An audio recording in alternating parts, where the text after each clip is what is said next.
So can I ask, when it comes to healers, like you mentioned Jesus in the past, and there's other people around who've walked into a room and had miraculous effects on people who were sick or diseased, how does that then tie in with increasing their vibration or thinking about something else? What you're talking about is the power of influence. You hear us say, we say it often, that one who's in alignment is more powerful than millions who are not. It's like the demonstration that we had with our friend on the telephone earlier, that when you take the time to tune in to that higher frequency so that you are really in alignment with that, and then you hold someone as your object of attention, they benefit by your alignment. But you have to understand that law of attraction cannot put someone there who's not in the vibrational vicinity. That's why Jesus said it is your faith that has made you whole. In other words, if someone is standing in desire of something and not believing that it is possible, then it's not going to be their experience, you see. Okay. They've got to be somewhere in the vibrational vicinity in order for that to happen. Now, someone who's tuned in, tapped in, turned on has a very powerful, broad, long reach. When you know the power of alignment, and when you know the love of source, and when you hold something as your object of attention, it benefits. This is the easiest way to really get to the heart of this important question with an answer that is right on target. You're going to feel this as it reaches you. Do you believe that everyone is an extension of source energy? Yes.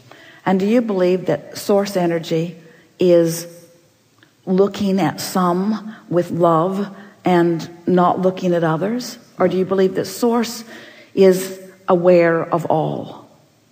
So therefore, everyone has access to that energy, yes? Mm-hmm. So you've got a direct connection with source, but you don't believe it, you doubt it.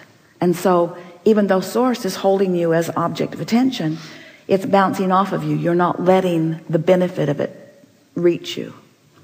So then someone else who comes into your experience, who is also tuned to that, do you think that if source, with all that source is not able to bring a person from doubt, then is there any healer who is in physical form that would be able to do that?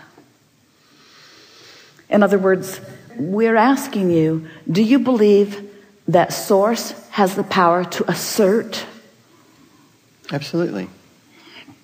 And then there's the belief in that person. If you're using as an identity, like use Jesus for example, if you believe. But the thing is, unless the perception of that individual changes and allows, unless they let go of their resistance. In other words, there is not anyone who is not seen by source, but there are many who don't allow themselves to know that, you see. Right.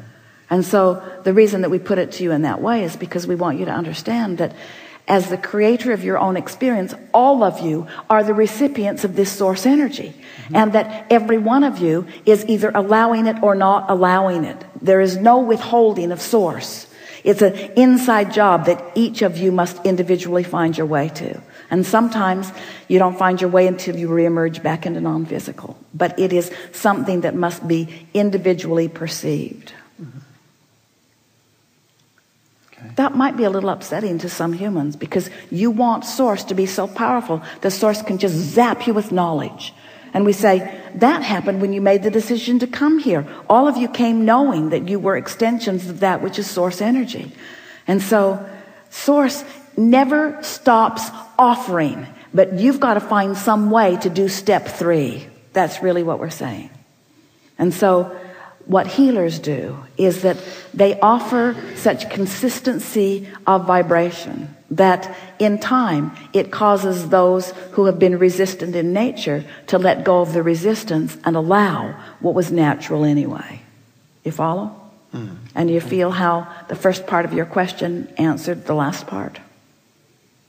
If I don't take it in now, will I listen to the CDs? It's a bit hard for me to take on.